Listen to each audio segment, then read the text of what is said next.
Hello guys, welcome to origin. एक ऐसी जगह जहां आप सीखते हैं गणित को बड़ी आसान और सरल तरीके से, और हम इस सिलसिले को आगे बढ़ाते हैं और प्रॉफिट और लॉस के ऊपर कुछ क्वेश्चंस करते हैं।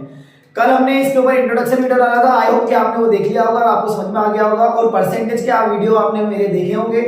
अगर आपने वो वीडियोस देखे हैं तो आप प्रॉफिट एंड लॉस को एकदम चुटकियों में सॉल्व कर सकते हैं। ठीक है, तो पहला सवाल आज का हमारा क्या है? A bicycle purchased 8 rupees 1960 and sold 8 rupees 1860। क्या बोल रहे हैं कि एक find the loss percentage. Simple सवाल है। क्या बोल रहे हैं कि आपको साइकिल को आपने 1960 रुपए में खरीदा है और 1862 रुपए में बेच दिया है। तो सिंपल सी बात है कि मुझे नुकसान हो रहा है, लॉस हो रहा है। तो वो लॉस को परसेंटेज में बताइए, कितने परसेंट का लॉस हो रहा है। ठीक है, तो देखो निकाल लो कितने रुपए का लॉस हुआ। यहाँ पे देखो 1960 में आपने परचेस किया है और 1860 में सोल्ड कर दिया है। तो सिंपल से देखो माइनस करो कितना आया, 98 रुपीज आएगा। तो 98 रुपीज का आपको लॉस हुआ है। तो आपको ये बताना है कि 98 रुपीज जो है वो 1960 कितने परसेंट है। तो देखो एक जीरो यहां से हटाऊंगा तो 196 आएगा। तो 196 क्या है, 10% है। अब इसका आधा कर दो, इसका आधा करो, शायद 98 ही आएगा। हाँ 98 आएगा। इट मींस 98 रुपीज का जो लॉस है उसका 5% का लॉस है। तो उसको 5% का लॉस हुआ है कितने रुपए में साइकिल बेचने। ठीक है, अगला सवाल क्या है हमारा? If a watch is sold 4 rupees 2880, इतने रुपए में उसने बेचा, मतलब ये इसकी सेलिंग प्राइस हो गई है ना, ये इसकी सेलिंग प्राइस हो गई। अब क्या होगा, the seller will face 10% loss, मतलब इतने रुपए बेचने उसको बेचने पर उसको 10% का लॉस होता है। इसमें 10% का लॉस हो गया। भाई क्या बोल रहा है, at what price should he sell to gain 10% profit.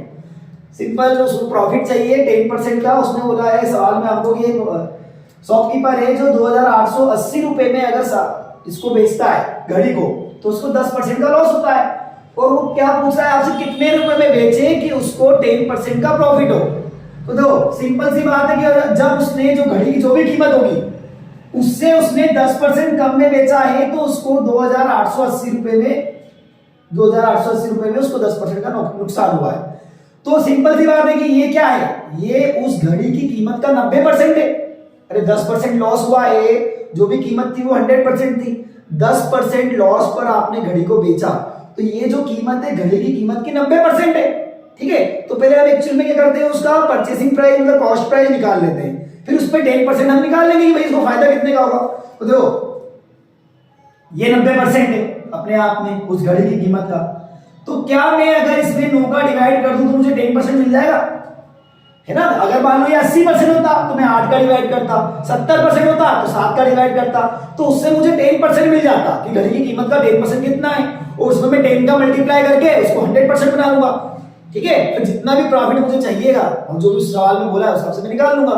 ठीक है, तो मैंने इसके अंदर क्या करा कि 9 का डिवाइड कर दे, क्योंकि ये 90% है। तो मुझे 10, तो देखो 9 1 9, 9 3 27, एक बचा 9 2 8, सॉरी 9 2 18।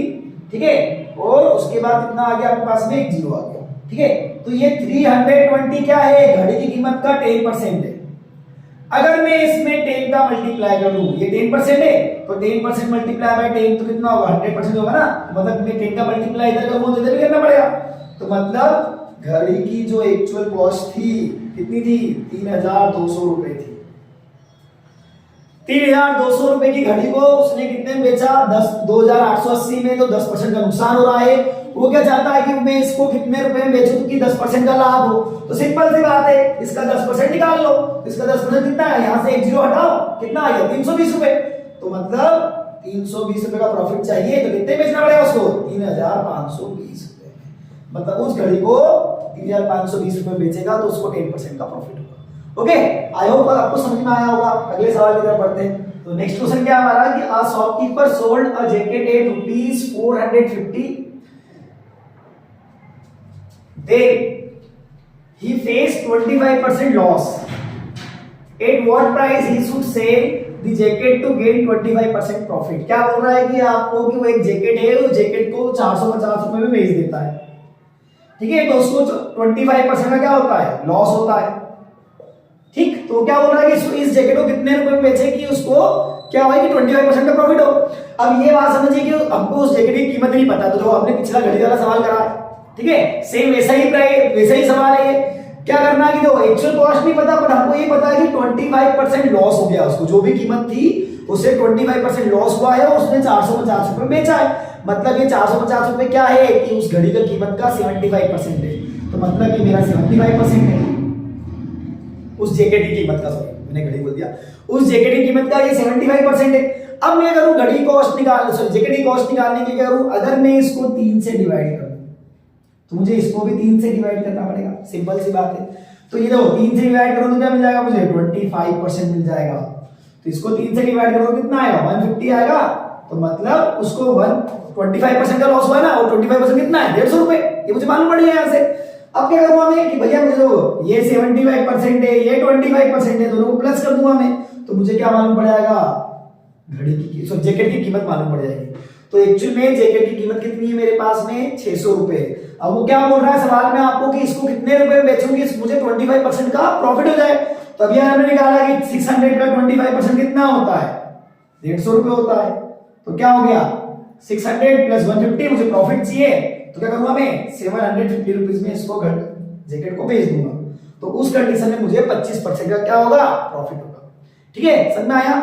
ओके, बढ़ते हैं अब अगले सवाल की तरफ।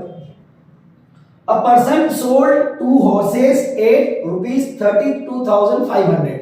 At one horse he got 15% profit, but at other he faced 15% loss. Find his total profit or loss. क्या बोल रहा है कि दो घोड़े हैं, दोनों घोड़ों को कीमत अलग अलग दी है, दोनों घोड़ों को उसने बेच दिया है 32,500 का। तो उसको एक घोड़े पर 15% का लॉस होता है और एक घोड़े पर 15% का प्रॉफिट होता है। अगर आपने हमारे परसेंटेज वाले वीडियो देखे होंगे तो आपको मालूम होगा इस प्रकार के बिजनेस में हमेशा लॉस ही होता है। सेम प्रॉफिट पर और सेम लॉस पर अगर कोई ऑब्जेक्ट आपका जाता है तो मतलब आपको लॉस होता है, और उसके लिए हम क्या करते हैं, जो भी आपका प्रॉफिट है लॉस दोनों सेम देते हैं, तो इसका आप स्क्वायर करिए और डिवाइड कर दीजिए 100 से, तो आपको जो लॉस परसेंटेज है वो मालूम पड़ जाएगा। इस प्रकार के सौदे में हमेशा घाटा ही होता है और प्रॉफिट और लॉस का अमाउंट मतलब परसेंटेज आपको सेम ही देंगे। तो आपको जो दिया है प्रॉफिट या लॉस का परसेंटेज उसका आप स्क्वायर करिए और 100 से डिवाइड कर दीजिए, तो आपको पता है कि लॉस होगा तो उतने परसेंट का आपका लॉस आएगा। तो 15 का स्क्वायर कितना होता है, 225 डिवाइडेड बाय 100। आप 2 जीरो हटाएंगे तो 2 डिजिट के बाद पॉइंट लगाएगा तो 2.25% का लॉस होगा उस व्यक्ति को। ठीक है, बढ़ते हैं अगले वीडियो अगले सवाल की तरफ। ठीक है, तो आज का हमारा अगला सवाल क्या है कि shopkeeper marks goods 40% above the cost price but allows 20% discount for cash purchase, what percent profit or loss he make। क्या बोल रहे हैं, एक शॉपकीपर है, जो भी उसका ऑब्जेक्ट है, जो भी गुड्स है, गुड्स मतलब उसका जो भी सामान है, उस सामान में क्या करता है कि वो 40% ज्यादा मार्क करता है। मार्क प्राइस मैंने आपको बताया था कि जो किसी भी ऑब्जेक्ट पर जो लिखी रहती है उसको मार्क प्राइस बोलते हैं। जितने में आप खरीदते हो वो आपका कॉस्ट प्राइस होता है और जितने में आप बेचते हो सेलिंग प्राइस होता है। तो क्या करा, शॉपकीपर ने कुछ सामान जितने मान ले, तो यहाँ पे XYZ कुछ मानने की जरूरत नहीं, हमको कीमत नहीं पता उस ऑब्जेक्ट की, हम क्या करेंगे सिंपली उस ऑब्जेक्ट की कीमत मान लो 100 रुपीज। अब 100 रुपीज आपने कीमत मान ली, वो क्या बोल रहा है कि इस पे 40% ज्यादा मार्क करता है, तो इसका 40% कितना होगा, 40 रुपए। तो मतलब उसने क्या करा, उसके ऊपर 140 रुपए लिख दिए। अब भैया आप खरीदने गए उसके पास और तो शॉपकीपर से आपने बार्गेनिंग करा तो बोलता चल यार 20% का डिस्काउंट ले जा। तो क्या हुआ कि उसने इस कीमत के ऊपर 20% आपको डिस्काउंट दे दिया। अब इसका 20% डिस्काउंट निकालिए तो आपको कितने में ऑब्जेक्ट पड़ेगा, तो 20% डिस्काउंट मतलब पता है ना, छूट दे दी इतने रुपए की, तो 20% निकाल के आप माइनस कर दीजिए। तो इसका 10% कितना होगा, 14 रुपीज होगा। इसका 10% क्या होगा, 14 रुपीज होगा। इसका ना 10% हो गया आपका 14 रुपीज, तो 20% क्या होगा इसका डबल 28 रुपीज। ठीक है, तो मतलब उसने क्या करा कि 28 रुपीज का आपको डिस्काउंट दे दिया। अब 28 रुपीज का डिस्काउंट दिया तो 140 में से 28 माइनस करो कितना आएगा, 112 आएगा। मतलब आपको वो ऑब्जेक्ट 112 रुपए में बेच देगा। और खरीदा कितने में था उसने, 100 रुपीज में, बेचा कितने में, 112 रुपए में। मतलब सिंपल सी बात है, 12 रुपए का फायदा हुआ है, मतलब 12% का उसको फायदा हो गया। तो उसका प्रॉफिट कितना हो गया, 12%। ठीक है, ये कॉस्ट प्राइस है, ये सेलिंग प्राइस है और ये मार्क प्राइस है। ठीक है, समझ में आ गया होगा आपको, आए हो। चलिए बढ़ते हैं आज के सवाल की तरफ। A shopkeeper gives 10% discount on his goods। अब क्या हो रहा है कि शॉपकीपर क्या है कि 10% का डिस्काउंट देता है किसी ऑब्जेक्ट पे एंड मेक्स 8% प्रॉफिट, उसके बाद भी वो 8% कमाता है प्रॉफिट के तौर पे, जैसे यहां पे कमाए सवाल में।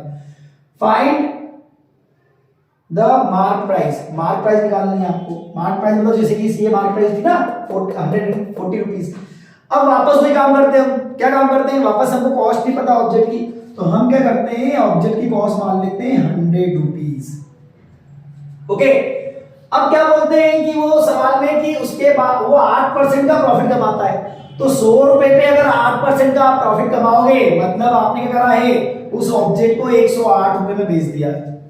ठीक है, 100 रुपए आपकी कॉस्ट प्राइस हो गई, 100 रुपीज आपकी सेलिंग प्राइस हो गई, तो आपको क्या निकालना है, मार्क प्राइस। अब उसने जो मार्क प्राइस करी थी, उसने जो भी मार्क प्राइस रखी थी उस पे उसने 10% का डिस्काउंट दिया है, और आपको पता है कि 10% का डिस्काउंट देने के बाद उसने क्या करा है, 8% का प्रॉफिट कमाया है।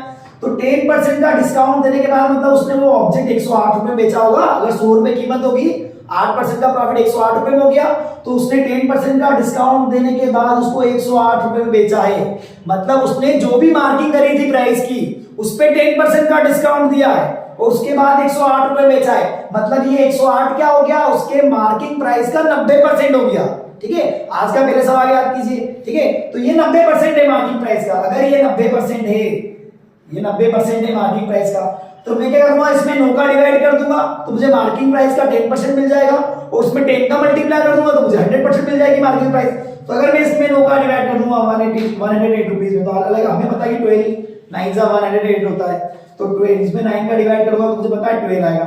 तो ये 12 क्या हो गया, ये 12 हो गया आपका 10%, किसका, मार्किंग प्राइस का 10% आ गया है। तो अगर मैं इसके अंदर 10 का और मल्टीप्लाई कर दूं तो मुझे 100% मालूम पड़ जाएगा मार्किंग प्राइस का।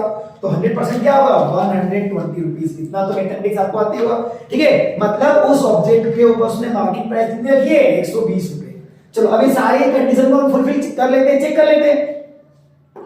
100 रुपए का ऑब्जेक्ट है, ठीक है, 120 रुपए मार्किंग प्राइस रखी है। क्या बोला उसने, 10% डिस्काउंट दे दो इसके ऊपर, तो 120 का 10% कितना होगा, 12 रुपए होगा। तो 120 में से अगर आप 12 माइनस करेंगे तो कितना आएगा, 108 रुपए आएगा। हाँ बिल्कुल आएगा। क्या इसके ऊपर 8 उसको 8% का प्रॉफिट हो रहा है, तो 100 रुपए का खरीदा था, 108 रुपए बेचा, 8% का प्रॉफिट हो रहा है। मतलब हमारा आंसर 120 रुपए है कि उसने मार्किंग प्राइस क्या रखी थी, 120 रुपए की रखी थी। ठीक है, इस वीडियो में बस इतना ही। इस प्रकार हमारे वीडियोस को देखते रहिए, उनको लाइक कीजिए, शेयर कीजिए, और हाँ हमारे चैनल को सब्सक्राइब करना ना भूलें। और इस प्रकार हम आपके लिए बहुत से शानदार लाजवाब सवाल लाते रहेंगे और गणित को आपके लिए आसान बनाते रहेंगे। तो हमारे चैनल को सब्सक्राइब कीजिए, वीडियोस को शेयर कीजिए। धन्यवाद।